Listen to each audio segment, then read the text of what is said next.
Ok.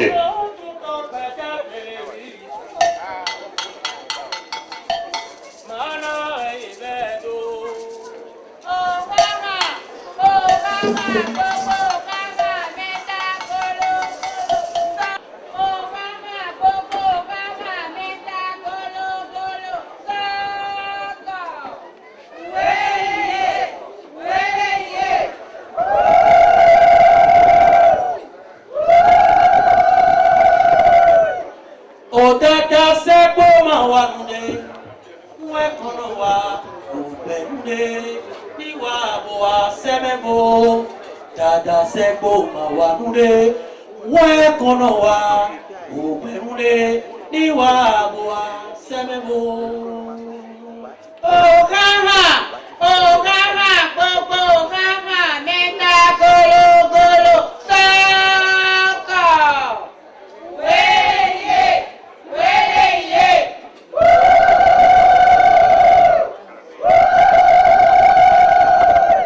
Un présentateur beaucoup bondiremi.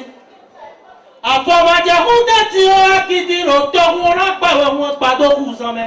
Afọmajà pẹtọ pé wọn jẹ dáadáa. Ọ̀hánà gbogbo ọ̀hánà mẹ́ta gologolo sọ́kọ̀. Wéyé.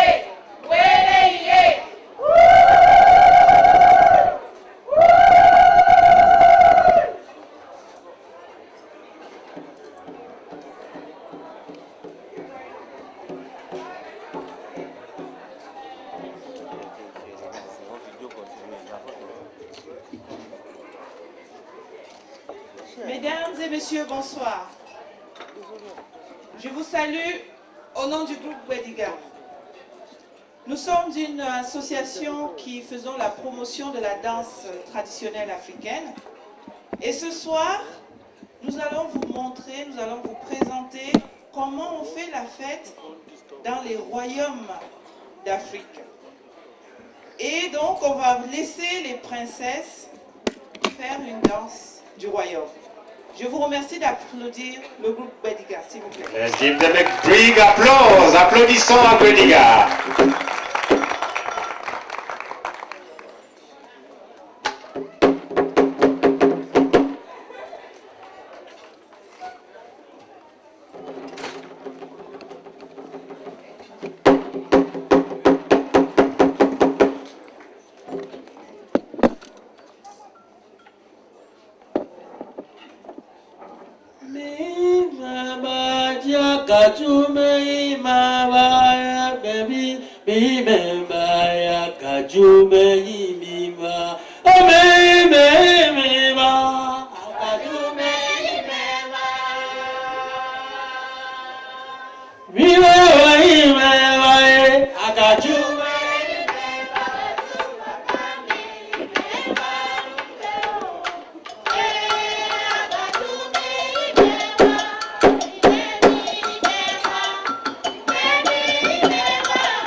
give them a big round of applause. Applaudissons-les, que c'est beau.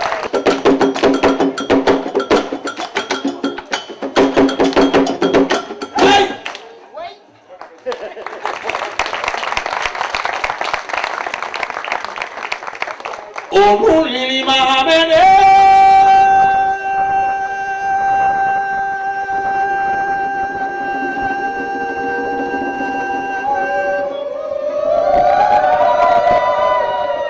Vodou lọ́rùn nínú pọ́n Olulili mahamene Vodou lọ́rùn nínú pọ́n tẹ́gbẹ́ Olulili mahamene Vodou lọ́rùn nínú pọ́n Òvodou wa wá sí tó tọ́ kúbọ̀rọ̀ sámẹ́ Ero sagbata wa si tonta wa si tonto kuboro same obodu na go hoto wa si tonto na go yomea sagbata na go hoto wa si tonto na go yomea oluri ni mahamere bodu loro ni otomera yo bisie otomera gbele bisie tomera koro jale mi o hawe to penu koro poku o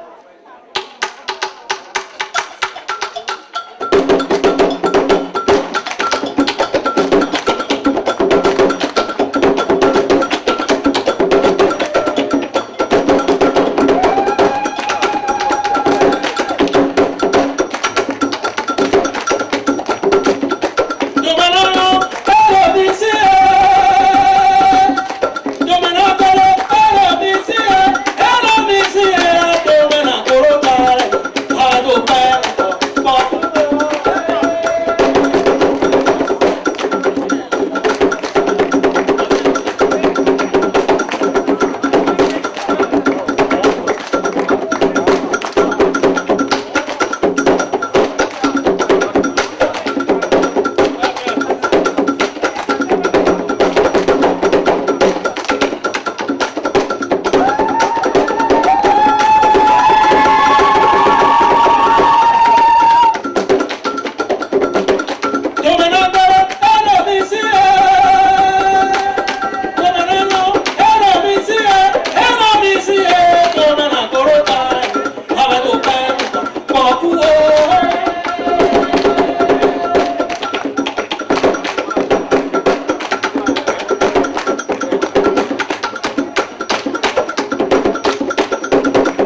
Payo.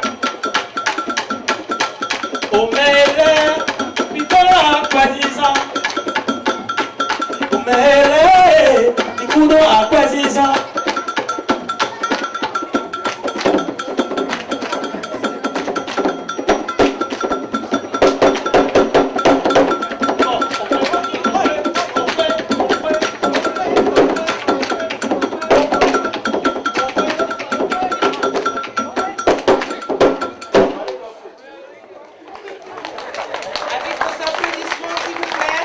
Veuillez les applaudir. Let's give them a big round of applause.